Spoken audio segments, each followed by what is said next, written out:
souviens lorsque, jeune fille, il y a un frère qui est venu là, comme ils ont l'habitude de venir. Il n'y a pas de frère ici. Hein. Le frère est venu, un frère bien, craignant Dieu. En tout cas, je n'avais pas vu quelque chose de bizarre. Mais je me suis rendu compte seulement après quelques mois de relation qu'au fait, je ne savais pas ce que Dieu pensait de ça. Parce que moi, je suis quelqu'un, avant de faire haut, je demande à Dieu. Mais je me suis rendu compte que je n'avais pas demandé à Dieu. Je me suis mise à prier, à prier, à prier. Seigneur, dis-moi, c'est la bonne voie? Est-ce que c'est vraiment la personne pour moi? Et je n'avais pas de réponse. Je priais comme pas possible. Alors j'en ai parlé avec mon pasteur à cette époque-là, le pasteur Marcelo. Il a dit, je vais prier, on entre en prière nous deux. Il est parti et puis il m'a vu, après 3 jours je pense. Il me dit, oh, Nadège, tu sais que j'ai prié, je ne dormais même pas. Je suis là seulement, je vis comme un écran. J'ai vu Dieu me dire, tu vois cette personne-là, c'est une personne bien, mais elle n'est pas pour Nadège. J'ai dit, ok, merci.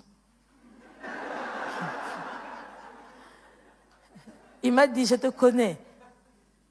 Jusqu'à ce que tu aies reçu la réponse, tu m'as dit, oui. Je suis rentrée, j'ai continué à prier. Et Dieu m'a dit, ce n'est pas lui. Ce n'est pas parce que la personne est mauvaise. Dieu a vu tout ce qu'il a investi en moi. Dieu a vu mon avenir.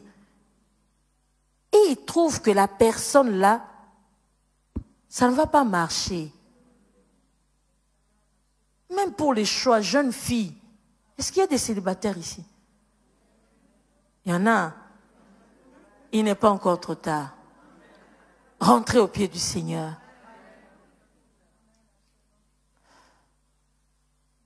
Vous avez des choses que Dieu a investies en vous. Personne n'est vide. Vous avez des choses que Dieu a mises en vous, a placées en vous. Et la personne qui doit être à vos côtés doit vraiment être la personne que Dieu aussi a taillée pour que votre avenir, comment on dit ça, pour que ça se marie bien. Et je me suis souvenu, il y a longtemps, avant même cet épisode de ce frère-là, une fois parce que je connais le Seigneur très très jeune, en pleine adolescence, là avec Jésus, on ne sait pas toujours, mais on va seulement. Alors, heureusement, vous savez, Dieu sait, hein, peut-être, qui sait, je me suis déjà dit, peut-être Dieu a voulu m'épargner avant. Il a dit, celle-là, si je la laisse longtemps, ça ne va pas marcher. Il vaut mieux que je la prenne encore là, toute jeune. Peut-être, qui sait, Dieu sait. Alors ne vous vantez pas, non, moi je connais le Seigneur à 10 ans. Toi, c'est à quel âge? 20 ans? Oh, mais c'est quand même tard. Tard par rapport à qui? Tard par rapport à personne. Alors, Dieu me disait, j'étais avec des amis, on était allés prier. Dieu m'a dit, un pasteur s'est levé, il était là, un frère qui nous avait vu. Il a dit, vous êtes très jeune, passionné pour le Seigneur. Il nous a encouragés, il nous a dit, allez-y, foncez comme ça avec Dieu.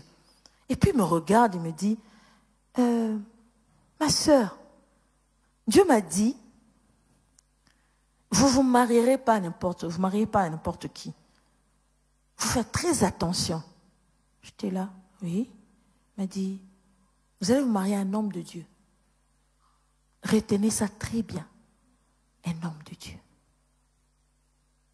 J'avais oublié. C'était tellement longtemps.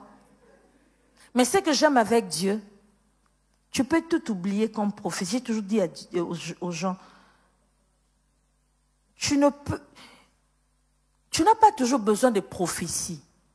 Mais si chaque jour, tu es là où Dieu veut, tu vas là où Dieu te demande, tu arriveras à ta destination. tu ne te tromperas pas de chemin. Si tous les jours tu écoutes Dieu, si tous les jours tu cherches la volonté de Dieu, tu arriveras là.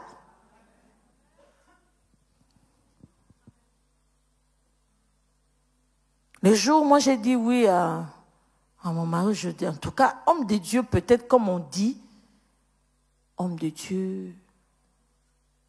Alléluia! Il n'y en avait pas. C'était un bon frère qui aimait le Seigneur, qui prêchait la parole, qui a connu le Seigneur aussi très jeune.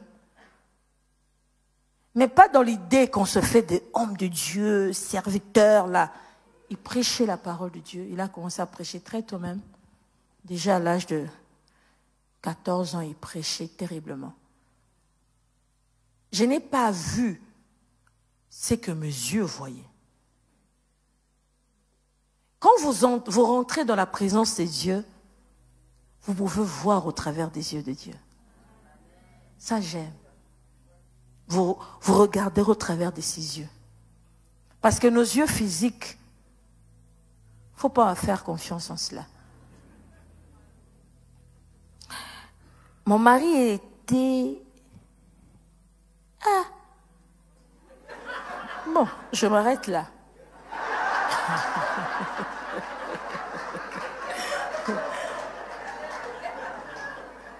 Comme la Bible dit de Jésus, ni beauté ni éclat.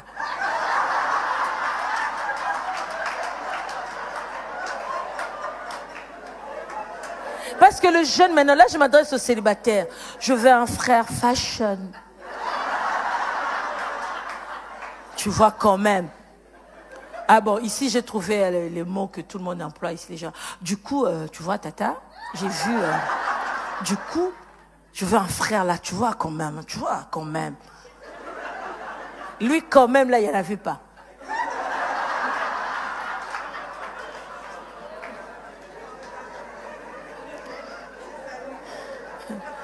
Mais j'aime Dieu. J'aime Dieu parce que Dieu voit au-delà de nos yeux. Et quand Dieu m'a dit oui, c'est lui. C'est lui.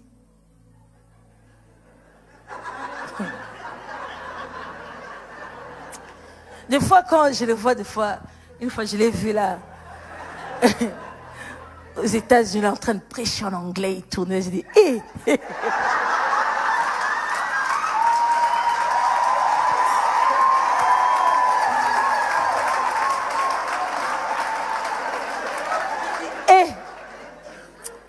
J'ai failli rater, quoi. Écoutez Dieu, mes sœurs, il faut écouter Dieu. Ben oui. Il y a eu des gens qui m'ont dit, assis-toi là. Je me suis assise. Qu'est-ce que tu trouves dans ces frères-là? Oh! Regarde d'abord, regarde les décalages d'abord de l'éducation. Toi, tu viens d'un milieu comme ça. Regarde un peu, ça ne matche pas. Ça, c'est les jeunes, ça ne matche pas. Hein? Regarde vraiment toi. Tu vois c'est des gens tels. C'est bien pour toi, pas lui. J'ai dit, je suis désolée, c'est lui. En tout cas, c'est vraiment lui. Et Dieu reste Dieu.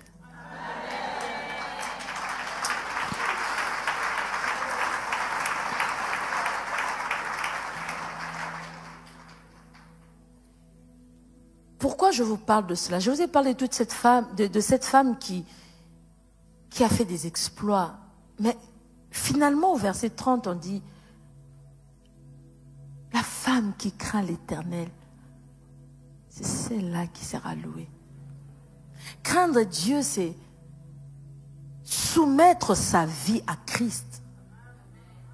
Craindre Dieu, c'est sois mon Seigneur. C'est lui qui conduit mes pas. Au-delà de mes désirs, au-delà de ma logique, au-delà de mes désirs, au-delà de mes envies, impose ta volonté sur ma vie. C'est cette femme qui ne se trompera pas. Le monde pourra s'étonner des choix que tu fais, des actes que tu poses. Le monde aujourd'hui ne comprend pas. Mais demain, plus tard, le monde te donnera raison. Vaut mieux que le monde ne te donne pas raison aujourd'hui. Vaut mieux que tout le monde ne soit pas d'accord avec toi aujourd'hui, mais que demain, les gens viennent auprès de toi pour dire, apprends-nous la sagesse. Et que tu leur montres ton guide. C'est lui qui conduit ta vie. Tu peux faire des exploits aujourd'hui. Mais si tu ne crains pas Dieu, cela est vain. Nous sommes dans un monde où, dans cette génération, le monde nous sollicite de plusieurs manières. À la télé, dans les pubs, les gens sont perdus. Mais pas nous.